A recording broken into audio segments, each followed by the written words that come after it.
अस्सलाम वालेकुम and hello everyone, welcome back to my channel Mishi daily routine. तो आज के व्लॉग का मैं स्टार्ट कर रही हूँ फिर से मॉर्निंग से। और इस टाइम मैं आई हुई थी ऊपर वाले पोर्शन में ना वॉक करने, क्योंकि ऊपर वाला जो पोर्शन है ना जिसका सहन बड़ा है। तो सुबह सुबह मैंने सोचा कि क्यों ना थोड़ी सी वॉक कर ली जाए यहाँ पे, क्योंकि नीचे तो एज़ यूजुअल इस टाइम फुल प्रोटोकॉल उसी तरह से नाश्ता बन रहा है। तो सारे नाश्ता करने में मसरूफ़ थे, इसलिए फिर मैं ऊपर चली गई हुई थी थोड़ी वॉक करने ना ऊपर वाले पोर्शन में। तो जी बन रहे हैं, देखे कितने बड़े साइज़ के पराठे हमारे घर में बनते हैं। और जाहिर है जो इंडिया के लोग हैं उनके तो मैंने देखे हैं ना छोटे छोटे साइज़ के पराठे होते हैं, और हमारे घर में ऐसे ही बड़े के पराठे बनते हैं। तो नाश्ता वगैरह करके फ्री हो गए थे मामा लोग, तो फिर आ गई थी ना, हेल्पर आ गई थी मामा की, वो सफाइयाँ करवाने आ गई थी। तो ये चीज़ ना बहुत मुझे इसका शिद्दत से इंतज़ार था कि चलो जब मैं पाकिस्तान जाऊंगी एटलीस्ट वहाँ पे मुझे ये सफाइयाँ वगैरह क्लीनिंग वगैरह नहीं करनी पड़ेगी, क्योंकि वहाँ पे हेल्पर आती है ना।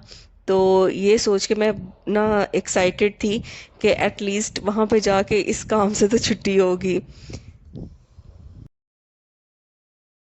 अच्छा जी, आज जो बड़ी सिस्टर है ना उनका बर्थडे भी था, तो इसलिए मामा ने सोचा कि मैं आप लोगों को ना स्टीम रोस्ट बना के खिलाती हूँ। तो जब मैं वहाँ पे थी दुबई में भी, तब भी मुझे मामा अक्सर कॉल पे कहती थी कि स्टीम रोस्ट बनाऊँगी मैं, जब भी आप लोग आओगे ना तो आप लोगों को मैं खिलाऊँगी अपने हाथ का। तो अभी तक मैंने खुद से नहीं ट्राई किया, मतलब वहाँ पे दुबई में मैंने खुद नहीं बनाया अभी तक स्टीम रोस्ट, तो आज फर्स्ट टाइम मैं मामा के हाथ का ही ट्राई करूँगी। तो बड़ी सिस्टर की बर्थडे थी, तो साथ इसलिए फिर स्टीम रोस्ट की तैयारी हो रही। तो ज़ीरा मामा ने ना तवे पे ऐसे भून लिया था, और फिर उसको मोटा मोटा इस तरह से क्रश कर लेना है। चिकन वगैरह भी वॉश करके उसको कट्स लगा लिए थे। तो साथ ही यहाँ पे अदरक और लहसुन है ना जो, उसको भी कूट लेंगे। तो मामा ने भी वैसे ना छील के फ्रीज़ किया होता है इस तरह से जिप लॉक बैग। ये जब मैं लास्ट टाइम आई थी ना, तो मैंने ही उनको कहा था कि आप इस तरह छील के ना तो जिप लॉक बैग में डाल के तो फ्रीज़ कर लिया करें, तो आसानी हो जाती है। तो बस यहाँ पे अदरक और लहसुन भी कूट लिया है अच्छी तरह से। तो अब कर लेते हैं ना चिकन की मैरिनेशन। तो ये देखें इस तरह से ना कट्स लगा लेने हैं ताकि अंदर तक मसाला रच जाए और टेस्टफुल हो अच्छी तरह से, सारे पीसेस में ना फ्लेवर आ जाएगा इस तरह से। तो मैरिनेशन के लिए ना सबसे पहले स्टीम रोस्ट बनाने के लिए यहाँ पे ना लिए हैं मामा ने 2 अंडे। तो वो इसके अंदर ऐड करके तो इसको अच्छी तरह से ना फेंट लेना है इन दोनों अंडों को, और फिर इसके अंदर ऐड कर देना है सारा चिकन। साथ ही जी इसके अंदर जाएगा विनीगर, जो वाइट विनीगर होता है वो इसके अंदर ऐड करना है। तो तकरीबन आई थिंक 2 टेबल स्पून के करीब मामा ने यहाँ पे वाइट विनीगर, नहीं 3 टेबल स्पून के करीब ऐड किया है। और साथ ही ये ना इन्होंने लेमन जूस भी बना के रखा होता है, तो थोड़ा सा वो भी इसके अंदर ऐड किया है। तो अगर आप विनेगर सिंपल ऐड करना चाहते हैं तो वो भी ऐड कर सकते हैं। अगर आप विनेगर को स्किप करके लेमन जूस ऐड करना चाहते हैं तो वो भी कर सकते हैं। तो ये क्रश किया हुआ अदरक लहसुन का जो पेस्ट है वो भी हमने इसके अंदर ऐड कर दिया है। साथ ही इसके अंदर जो बेसिक स्पाइसेस हैं जैसे नमक है, लाल मिर्चों का पाउडर है, ये अपने टेस्ट के अकॉर्डिंग अगर आप भी बनाएं तो वो इसके अंदर ऐड कर दें। साथ ही जी इसके अंदर जा रहा है सूखा धनिया पिसा हुआ, और जो ज़ीरा हमने कूट के रखा था वो भी इसके अंदर ऐड कर देंगे, और साथ ही चिली फ्लेक्स ऐड कर दिए हैं, जिसे कूटी हुई लाल मिर्च भी कहते हैं या दरदरा मिर्च भी कहते हैं ना, तो वो ऐड कर दिया है। और जो भी आपके पास फूड कलर हो ना, जैसे येलो है या ऑरेंज, तो उसमें से कोई सा भी ना आप ऐड कर दें।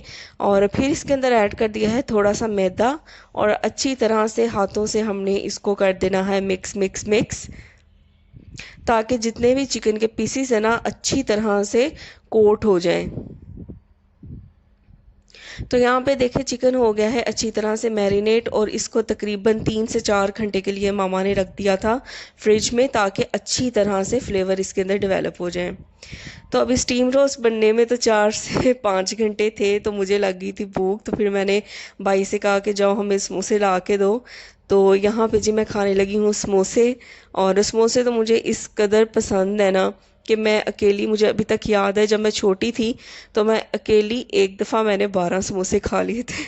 यकीन नहीं आएगा आपको सुन के, लेकिन ये वाकई हकीकत है। रमज़ान का दिन था और इसी तरह मैं छोटी थी, इतनी बड़ी नहीं थी, तो स्कूल गोइंग चाइल्ड थी तब मैं। और इस तरह मैंने 12 समोसे खा लिया। अगर कोई छोड़ता था ना तो मैं कहती थी कि जिसने नहीं खाना वो भी मुझे दे दे। तो मुझे इस कदर पसंद है समोसे।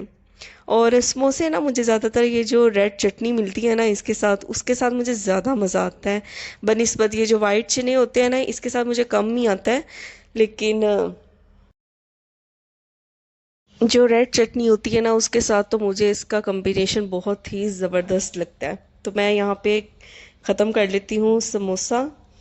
और अब आ जाते हैं जी स्टीम रोस्ट बनाने के लिए, क्योंकि 4 से 5 घंटे हो चुके थे। तो यहाँ पे मामा ने रख दिया था ऑयल गरम होने के लिए। तो जैसे ही ऑयल हुआ है गरम तो इसके अंदर ऐड कर देने हैं पीसेस।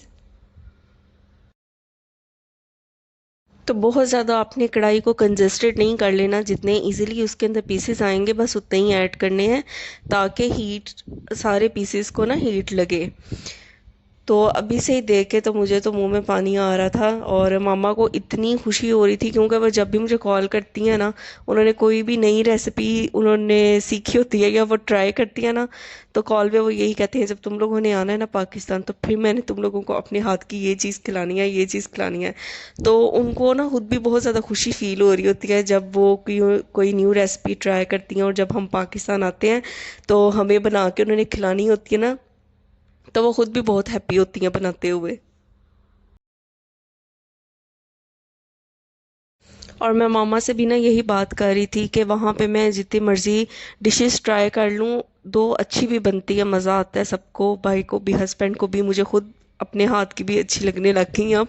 तो फिर मैं उनको यही कह रही थी कि पता नहीं क्यों ऐसा होता है कि जो मदर के हाथ का टेस्ट होता है ना वो आप नहीं भूल सकते। वो आप चाहे जितने मर्ज़ी बड़े मास्टर शेफ़ बन जाए ना, लेकिन जो आपके मदर के हाथ का टेस्ट होता है ना वो नहीं आप भूलते। और वह जब भी आप उनके हाथ का खाना खाएंगे ना, आप यही फील करेंगे कि मेरे हाथ में ऐसा टेस्ट नहीं जैसा इनके हाथ में है। तो ज़ाहिर है खुशी होती है इस चीज़ की। वहाँ पे थोड़ी ना हमें रोज़ रोज़ मामा के हाथ का खाना मिल रहा होता है। तो यहाँ पे आके जब वो हमें खिलाती हैं तो फिर ज़ाहिर है एक हैप्पीनेस वाली फीलिंग होती है। तो बस ये बातों बातों में देखें फर्स्ट बैच कंप्लीट हो गया था, और साथ ही मामा ने सेकंड बैच भी ऐड कर दिया था, उसको भी फ्राई कर लेंगे। और इस तरह से हम अपने सारे चिकन पीसेस को पहले फ्राई कर लेंगे। और फिर टाइम आ जाएगा इसको स्टीम देने का। तो स्टीम देने के लिए यहाँ पे रखा है मामा ने प्रेशर कुकर, और ये जो मैश होता है, जो जाली होती है, वो ऐड कर दिया है। और अब इसके अंदर ना सारे चिकन पीसेस ऐड कर देंगे। और स्टीम के लिए भी तकरीबन मेरे ख्याल में से इसको तकरीबन आधा पौना घंटा तो चाहिए इसको अच्छी तरह से ना स्टीम होने के लिए। तो बस इसको इस तरह से अच्छी तरह से कर देना है कवर, और फिर लगा देना है प्रेशर का लिड, और इसको छोड़ देना है तकरीबन आधे से पौने घंटे के लिए छोड़ देना है इसी तरह, तकरीबन लो टू मीडियम फ्लेम पे ही। तो जब तक ये स्टीम होता है तब तक हम कर लेंगे केक की कटिंग, क्योंकि सिस्टर आ गई थी स्कूल से, जैसे मैंने आपको बताया था ना कि उनका स्कूल है। तो वहाँ से वो डायरेक्ट फिर केक लेके आ गई थी, और मैंने ये फरमाइश की थी कि मेरा दिल चाह रहा है कि पाइनएप्पल केक खाने का, तो चॉकलेट केक ना लेके आना, पाइनएप्पल केक लेके आना। मुझे शुरू से ना चॉकलेट केक से ज़्यादा पाइनएप्पल केक ज़्यादा मुझे पसंद है। तो बस यहाँ पे थोड़ी हैप्पी बर्थडे टू यू हो जाएगी और केक कटिंग होगी।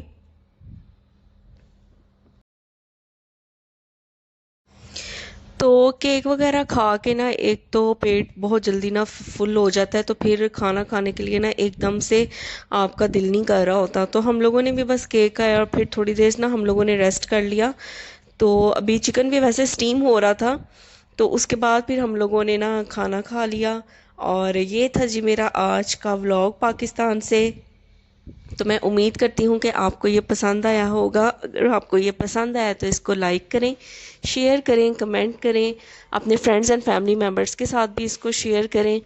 और चैनल पे नए हैं तो चैनल को ज़रूर सब्सक्राइब करें। आपको यहाँ पे बिल्कुल एक नेचुरल वे में इन्वायरमेंट देखने को मिल रहा है पाकिस्तान में मेरे घर का।